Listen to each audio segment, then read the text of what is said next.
Assalamualaikum warahmatullahi wabarakatuh. Perkenalkan, nama saya Widya Febriani. Saya membuat video ini untuk memenuhi tugas perkuliahan saya, yakni tentang materi filsafat. Saya berasal dari Universitas STK PGRI Sumatera Barat, yakni tepatnya di Padang, yaitu Gunung Pangilun. Di sini saya dibimbing oleh dosen pengampu saya, yakni Dr. Sylvia Marni MPD.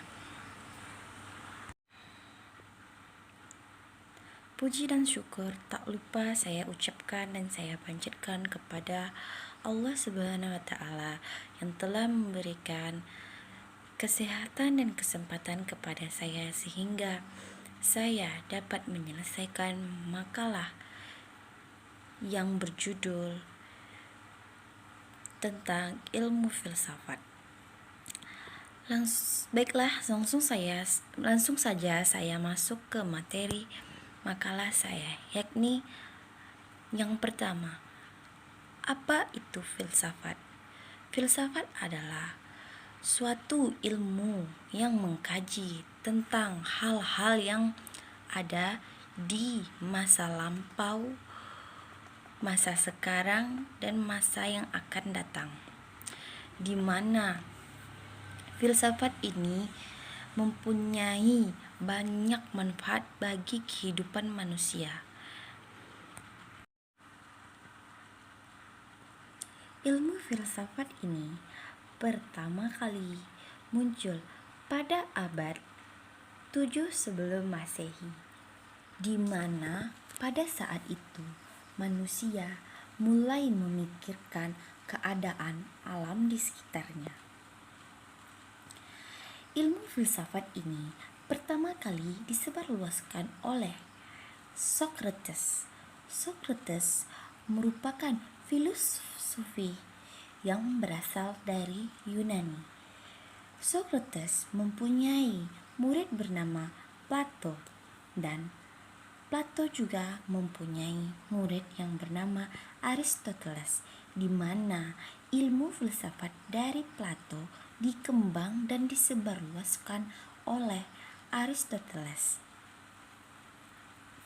sehingga muncullah pemikiran-pemikiran dan argumentasi dari ilmu filsafat tersebut agar dapat memecahkan suatu masalah dan memunculkan ilmu yang baru yang belum diketahui manusia pada saat itu, sehingga dapat sangat bermanfaat dan berguna pada manusia di masa itu dan di masa sekarang ini.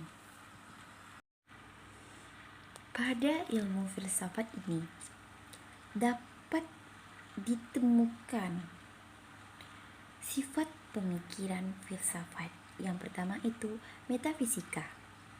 Metafisika merupakan ilmu filsafat yang mengkaji tentang apa yang harus kita lakukan dan apa yang harus kita kerjakan selama hidup di dunia ini.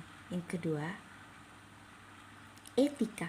Etika adalah norma yang terdapat pada diri manusia dan bagaimana manusia tersebut mengontrol sifat yang ada pada dirinya. Yang ketiga, yakni agama. Agama adalah kepercayaan kepada Tuhan untuk memperkuat iman dan ketakwaan pada setiap insan manusia. Dan yang keempat, antropologi.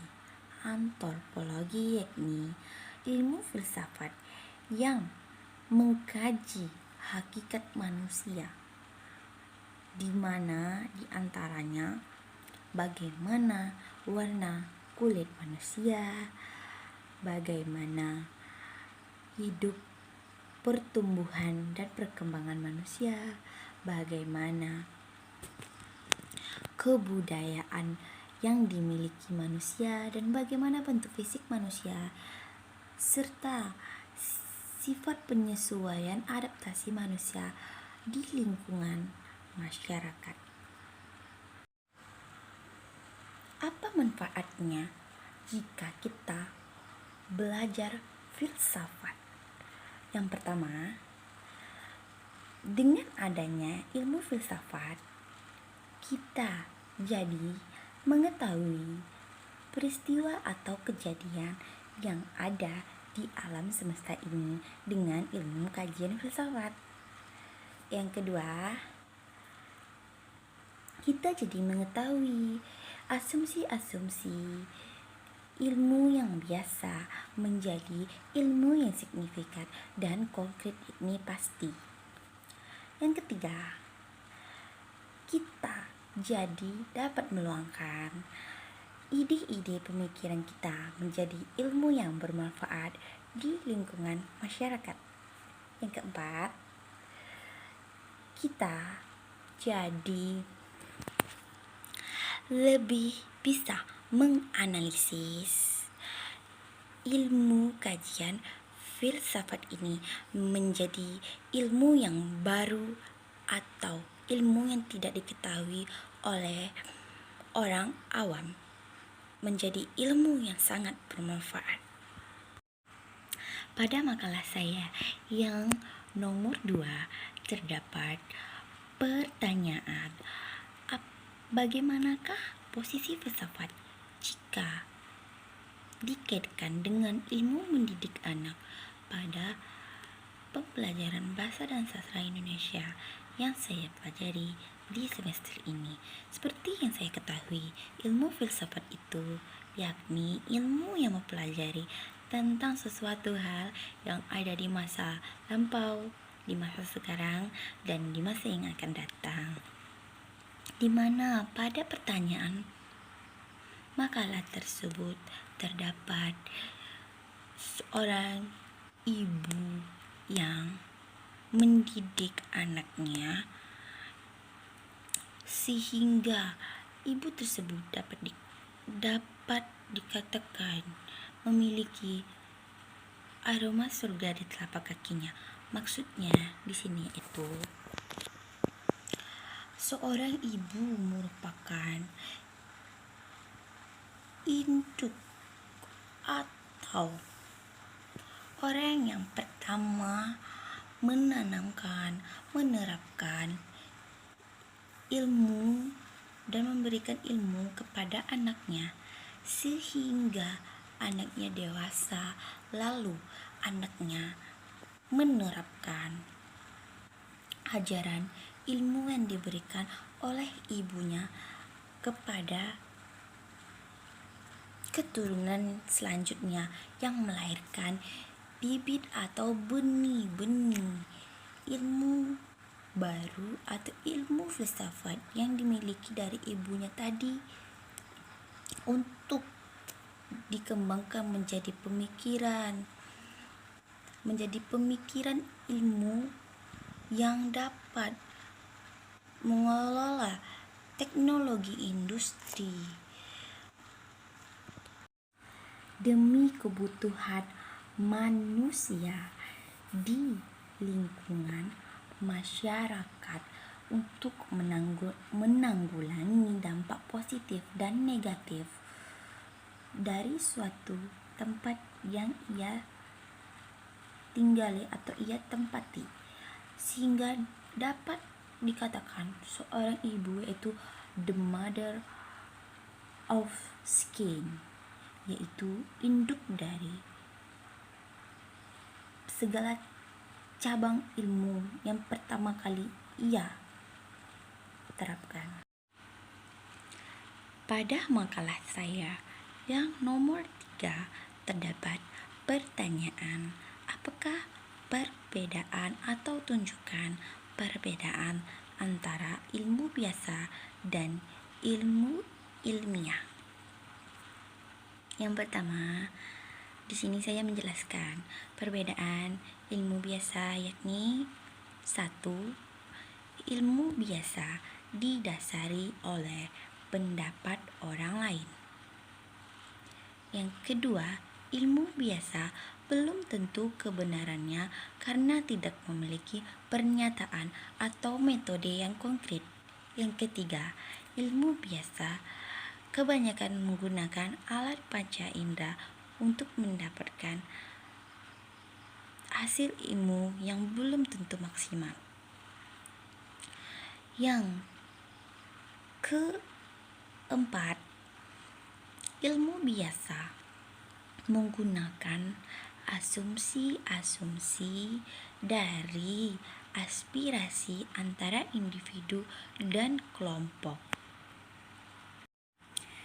Ilmu pengetahuan ilmiah memiliki perbedaannya dengan ilmu pengetahuan biasa terletak pada yakni pertama, ilmu pengetahuan ilmiah menggunakan metode pada kajiannya. Yang kedua, ilmu ilmiah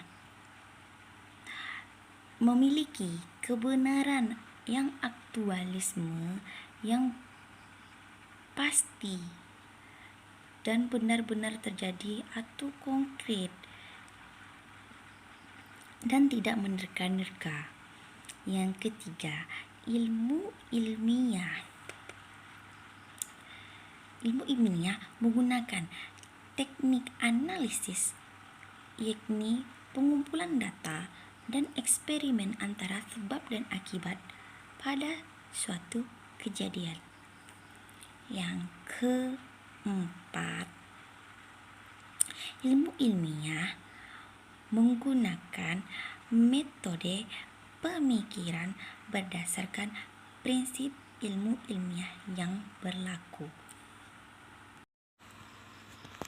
Sekian penjelasan dari materi makalah saya ini tentang ilmu filsafat, manfaat ilmu filsafat, pernyataan tentang the mother of skin, dan perbedaan antara ilmu biasa dan ilmu filsafat. Semoga bagi yang membaca, bagi yang menyimak dan melihat video saya mendapatkan ilmu dan dapat diterapkan dalam kehidupan sehari-hari. Dan apabila saya mempunyai salah kata atau kekhilafan pada penyampaian materi makalah saya ini, saya mohon maaf lahir batin, karena sesungguhnya kesempurnaan itu hanya milik Allah Subhanahu wa Ta'ala.